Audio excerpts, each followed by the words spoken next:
শ্রমিক কল্যাণ ফেডারেশনের ত্রিবার্ষিক সম্মেলনকে ঘিরে সকাল থেকে নেতাকর্মীদের উপস্থিতিতে ভরে ওঠে আয়োজনস্থল। দেশের বিভিন্ন প্রান্ত থেকে হাজার হাজার নেতাকর্মী অংশ নেন এই সম্মেলনে।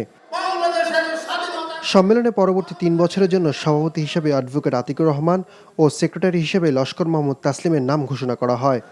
এতে যোগ দিয়ে এনসিপির আহ্বায়ক নাহিদ ইসলাম বলেন, ক্ষমতার স্বার্থে গণবিরোধী রূপ ধারণ করেছে সরকার।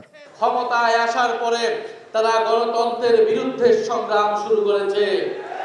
কথায় বলে যে যায় লঙ্কায় সেই হয় রাবণ।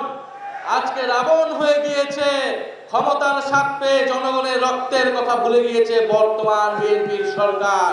সম্মেলনে প্রধান অতিথির বক্তব্যে জামায়াত আমির বলেন, জনগণের স্বার্থের প্রশ্নে সদা সতর্ক থাকবে বিরোধী দল।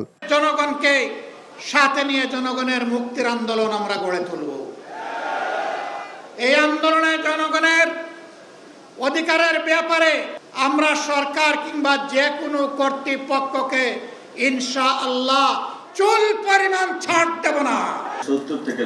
এর আগে রাজধানী কৃষিবিদ ইনস্টিটিউটে বাংলাদেশের কৃষিতে বিশ্ব জ্বালানি সংকটের প্রভাব উত্তরণের উপায় শীর্ষক সেমিনারে বিরোধী দলীয় নেতা বলেন, কৃষিতে বিপর্যয় মানেই গোটা জাতির বিপর্যয়, তাই জ্বালানি সরবরাহে কৃষিকে সর্বোচ্চ গুরুত্ব দিতে হবে।